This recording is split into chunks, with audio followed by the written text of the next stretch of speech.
And you had a pretty good run for Crockett. I mean, basically 84, 85, 86, 87. I mean, you were Yeah, there for quite a yeah, bit. I mean, you had a yeah, good run. yeah, 88. And yeah, things changed, I guess. You know, the format and everything was changing, and it was.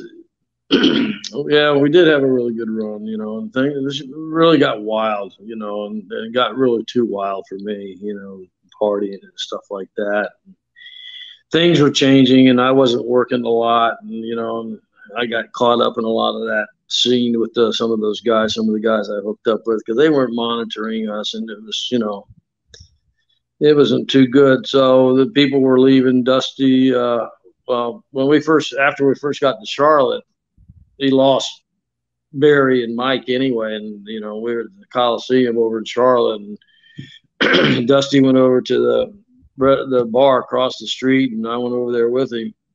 And boy, he was about in tears. I ain't kidding you. He's crying to me about, man. He said, this whole thing was based on Barry and Mike coming in there, because that was just top baby faces that were going to be there. And I was hurt too, because there's my buddies. They're taking off on me too. And I'm going, I know how you feel, but Dusty's more so, because that's what he was going to build the territory around, those two guys.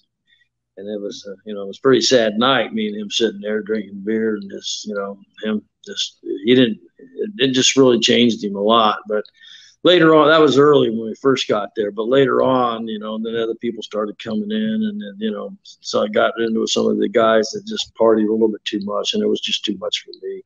So about 1988, everybody was leaving the territory. They were going to Memphis or here or there or whatever.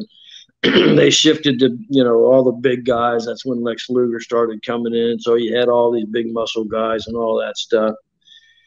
And there was not really any place for me. Everybody was getting contracts, and I wasn't getting a contract, and I wasn't having any place to go. But I should have saw it. I should have left. Should have went to Memphis. But I said, you know what? I'm not happy with the way things are going. I'm not happy with the partying, and I just, I've seen a lot of people dying and stuff, and I said, I'm just not going to do that. I'm not going to be one of those. I don't want to be a statistic.